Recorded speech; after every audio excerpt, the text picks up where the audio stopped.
Hello YouTube, this video is about the Arisaka and Americans modifying them. A lot of foreign people don't really understand, why don't we choose to modify the Arisaka? We could rechamber for stuff. It has a very strong action. We can turn it into a lot of cool stuff. Why don't we? And depending on how much you know American culture, for Americans this seems pretty simple. But for people who aren't from America, it gets a lot more complicated. And one thing is Americans don't like to modify the old historical guns as much anymore, myself included. If I see an Arisaka, I'm not turning it into some police wannabe sniper. We tend to think World War II guns and older guns like that should be left as is. Or if we're going to modify something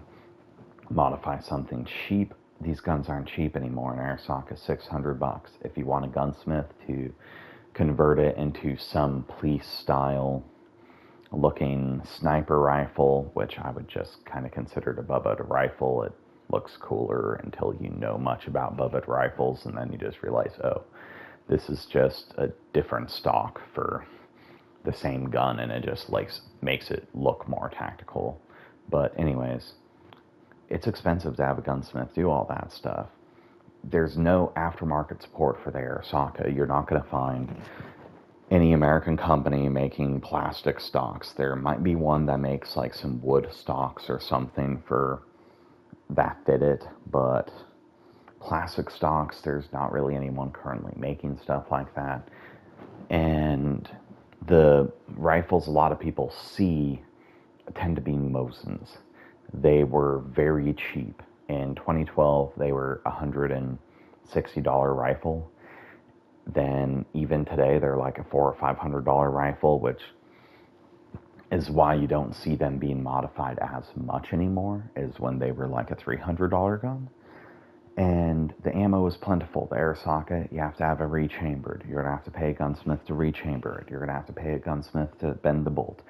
Pay them to thread the barrel, add a tactical stock, add a scope, all this stuff. Whereas the mosin, if you want to modify that, you can do most of that stuff without completely breaking the bank.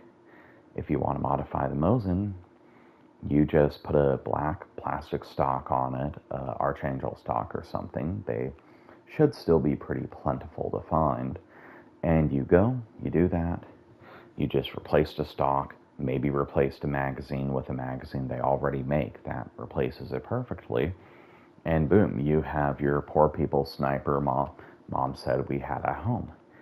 And it's looks pretty cool, even I'll admit, but when you actually know, oh, that's just a mosin with a plastic stock and they just swapped it out and it doesn't make it any more accurate, it doesn't look as cool to me.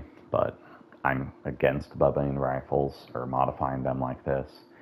I think they should be left as is. A lot of people are going to think that. A lot of people are okay modifying them. But even the people okay modifying them, they don't want to spend $600 on Arisaka and spend $800,000 having a gunsmith do all this crap to get a tactical looking rifle for $1,500 when they could have just bought an AR-15. They could have just bought a Remington 700 and made it look pretty tactical. They could have bought all sorts of stuff at that price. And when you get to that price, you're discouraging a lot of people. I only know of one person who's more than $1,200 or so into a Bub and Mosin. He spent $400 on the rifle because it was a Vietnam bring-back Mosin. He then bought the stock, bought the magazine, bought a scope for it. He put it all together. Then he paid someone to paint it or parkerize and then paint over it. I don't remember. Painted the stock even and stuff. And by the time he did all that stuff, he was at $1,200 in the gun or $1,500. I don't remember. But he's kind of an exception to the rule. Not a lot of Americans are going to want to spend all that for a rifle that's going to be less accurate than something they can just go to Cabela's or something and buy. And when you start looking at that stuff, it starts making sense why you don't see them. On top of that, The mosins, they were very plentiful. The Arisakas were imported a lot into America and brought back from the war, but at the same time, the mosins were really plentiful, and they were in something common to shoot, and there were companies making the stuff you needed to do all the stuff yourself. You couldn't put the scope on yourself, or some people could, not everyone, but you could easily swap the magazine into stock and make it look cool. A lot of people did that for the mosin, and if you do it very basic, you could take a $400 mosin even today and $150 for a new stock and magazine, and boom, you have your Bubba sniper mosin for, $400 for the gun, $150 for the stock and magazine, and boom. Or you could buy one already modified, since they're kind of plentiful like that. Point is, those are kind of the main reasons you don't see Arisakas in the United States being modified like that. People don't want to pay a gunsmith $800 to modify a rifle they spend $600 on to make it look all tactical. And even if they did, I don't know if most gunsmiths would attach a black plastic stock. They probably could if you knew of something that would most likely fit it. But I don't. It might be easier than I think. It honestly probably is easy if you know something similar, and then you could just file it down. I've filed stuff down to make it fit on guns before. It's doable. But when you kind of add all this stuff together, that's why you don't see it that much in America. And other than that, the main sporterized Arisakas you see are from the 40s to 60s, when people had the guns, they couldn't shoot them. The ammo wasn't plentiful, so they had their gunsmith go modify them because they were too poor to buy a Winchester Model 70. They decided to go and have an Arisaka modified so they could have a hunting rifle that looked like the Winchester Model 70, had a scope and all that stuff, and they were happy. And those ones, they did rechamber them. They've rechambered them in a couple different calibers. I don't remember them off the top of my head, but most of those were modified in the 40s to 60s. Most of the Enfields were modified 40s to 60s. Same thing with the 1903s. Well, maybe up to the 70s, but you get the point. And the Mosins and SKSs you see that are more recent is because of the aftermarket support.